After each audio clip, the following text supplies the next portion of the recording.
জন্য একটা শস্য আছে, সেটা হচ্ছে ইজি সুই। শস্যটা হচ্ছে ইথিওপিয়া। ইথিওপিয়ার রাজধানী হচ্ছে আদিস আবাবা। আদিস আবাবা। এটার মুদ্রার নাম হচ্ছে বীর।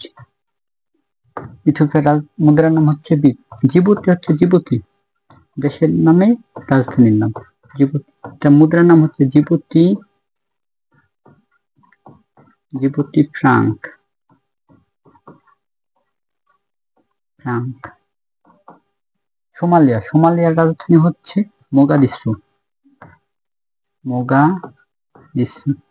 এর মুদ্রার নাম হচ্ছে সোমালি শিলিং। Somali shilling. চতুর্থ রস্যইতে হচ্ছে ইরিত্রিয়া। ইরিত্রিয়ার রাজধানী হচ্ছে আসমারা। আসমারা। এটার মুদ্রার নাম হচ্ছে নাকফা। নাকফা। অর্ণব আফ্রিকার বৃহত্তম রাষ্ট্র হচ্ছে ইথিওপিয়া। দ্বিতীয় বৃহত্তম রাষ্ট্র হচ্ছে সোমালিয়া। তৃতীয় বৃহত্তম রাষ্ট্র হচ্ছে ইরিত্রিয়া। চতুর্থ বৃহত্তম রাষ্ট্র হচ্ছে জিবুতি। মনে রাখ, এখানে হচ্ছে লোহিত সাগর। লোহিত সাগর। এই লোহিত সাগর আর এখানে হচ্ছে ইডেন উপসাগর। ইডেন উপসাগর। এই লোহিত সাগর আর ইডেন উপসাগরকে যুক্ত করছে বাবেল মান্ডেব প্রণালী।